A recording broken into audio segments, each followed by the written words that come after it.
ఈరోజు మన కొలిమి మున్వర్ భాష మన సెంట్రల్ గంగమ్మ తల్లికి చేతులు కళ్ళు తన సొంత ఖర్చులతో 11 తులాలు వెండి తీసుకొచ్చి మన గ్రామంలో మన అమ్మవారికి సమర్పించడం జరిగింది.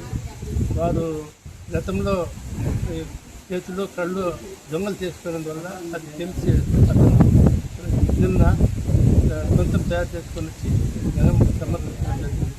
ఆ గంగమ్మ తల్లి వాళ్ళకి బాగా ఆశీర్వదించాలని కోరుకుంటున్నాను. మన గ్రామ దేవతను బాగా చూడాలని కోరుకుంటున్నాను.